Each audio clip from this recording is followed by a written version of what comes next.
वाराणसी के लंका थाना क्षेत्र के नरिया इलाके के एक मकान में मां बेटी का छत विषित शव मिलने से पूरे इलाके में सनसनी फैल गई।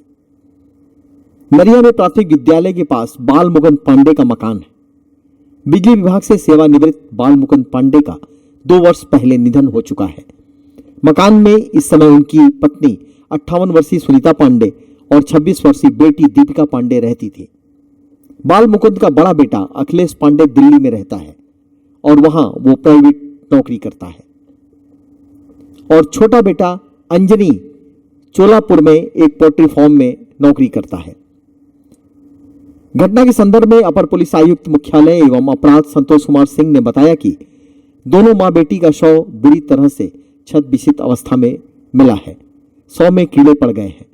मकान से दुर्गंध आने की शिकायत पर क्षेत्रीय पार्षद और पुलिस के पहुंचने के बाद मकान के अंदर डाककर पहुंची पुलिस ने दरवाजा खोला तो मां सुनीता पांडे और बेटी दीपिका पांडे का शव 2 अलग अलग स्थानों में पड़ा मिला। शव की स्थिति देखकर ऐसा लग रहा था कि शव 10 से 11 दिन पुराना है, क्योंकि 2 तारीख तक का अखबार पढ़ा गया था। 3 तारीख से अखबार भी मकान पोर्टिको में पड़ा मिला। अपर पुलिस आयुक्त मुख्यालय एवं अपराध संतोष कुमार सिंह ने बताया कि शव के सड़ जाने से यह कह पाना मुश्किल है कि शरीर पर कोई चोट का निशान है या नहीं। सभी तस्वीरें पोस्टमार्टम रिपोर्ट आने के बाद ही साफ हो पाएंगी। वैसे ही प्रथम दृष्टया प्रॉपर्टी का विवाद लग रहा है। पूछताछ में यह भी पता चला है कि बड़ा बेटा मकान में अपना हिस्सा पहले ही बेच चुका है और छोटा बेटा भी अपना हिस्सा बेचना चाहता था। मां से छोटे बेटे का प्रॉपर्टी का विवाद चल रहा था। दोनों के रिश्ते अच्छे नहीं थे। जांच में एक और बिंदु सामने आया है। पिछले दिनों ही छोटे बेटे के बैंक अकाउंट में 1 लाख रुपए भी आए हैं। यह भी जांच में शामिल किया जा रहा है। सभी मुद्दों पर जांच की जा रही है। अब पोस्टमार्टम रिपोर्ट के बाद ही तस्वीर क्लियर हो पाएगी। नरिया क्षेत्र में एक मकान है जिसमें एक लगभग 58 वर्षीय महिला और उनकी 26 साल की बेटी, ये 2 लोग रहते हैं। महिला के 2 बेटे हैं, एक दिल्ली में रहता है, दूसरा ड्रग एडिक्ट टाइप का है जो चोलापुर थाना क्षेत्र में एक मुर्गी फार्म पे काम करता है और शव छत विक्षत अवस्था में मिला है, सड़ गया है। तो अभी तक ये स्पष्ट नहीं है कोई चोट है या नहीं है। अगर चोट है तो किस तरह की है। कम से कम ये 3 तारीख के आसपास की घटना संभावित है और इस आधार पर कि 2 तारीख तक के अखबार पढ़े गए हैं, 3 तारीख का अखबार नहीं टच हुआ है। जो शव था वो अर्धनग्न अवस्था में था? नहीं, ऐसा नहीं था, कपड़े थे लेकिन पूरा शरीर चूँकि गल गया था, कीड़े पड़ गए थे तो उतने पार्ट फटे हुए थे।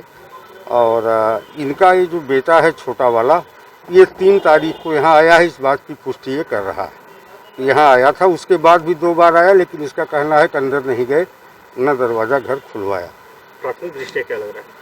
अब प्रथम दृष्टया अगर पोस्टमार्टम रिपोर्ट में आता है कि हत्या है तो शक की सुई निश्चित तौर पर एक प्रॉपर्टी विवाद बेटे और माँ के बीच में चल रहा था और बहुत ही दोनों के बीच में जो संबंध थे वो बहुत ख़राब थे। तो एक एंगल हो सकता है और आपराधिक एंगल भी कोई निकल सकता है।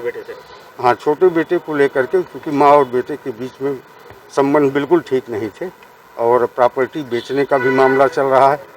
जो बड़ा बेटा था उसने अपने हिस्से की प्रॉपर्टी बेच दी है, छोटा बेटा भी अपने हिस्से की प्रॉपर्टी बेचना चाहता था और 7 तारीख को छोटे बेटे के खाते में 1 लाख रुपए भी आए हैं। और अब हम तमाम बिंदुओं पर जांच कर रहे हैं और बहुत सी हम लोगों को आज ये सूचना आया है कि यहाँ थोड़ा हल्का महक हो रहा है। तो महक में हम लोगों ने हम यहाँ पहुँचे तो उनके लड़के छोटे वाले थे और दो लोग उनके और साथ थे। तो हल्का बदबू आने लगा तो हम लोगों ने कहा कि फिर चौकी इंचार्ज को फ़ोन किया, फिर मैंने एसओ साहब को किया, फिर मैंने सीओ साहब को फ़ोन किया। तो चौकी इंचार्ज आए तो हमने कहा कि भाई साहब चौकी इंचार्ज तो आ गए। तो उन्होंने कहा कि अभी कुछ न करिएगा जब तक हम भी आ जा रहे हैं। फिर हमने इसमें इनको डकाया, अंदर से ताला बंद था। फिर हम लोगों ने उस ताला को तोड़वाया गया तो अंदर गया तो बिना कपड़े के एक इधर पड़ा था, एक उधर पड़ा था। उनके दोनों लोगों को डेड बॉडी, दोनों महिला, एक बिटिया एक माँ। उनके बेटे पहले से यहाँ पे मौजूद थे? आके इसी बालू पे यहाँ बगल में बैठे थे। अभी वो भी हमको लगता है 2 लोग के साथ अभी आए होंगे, आधा घंटा पहले हमसे आए होंगे।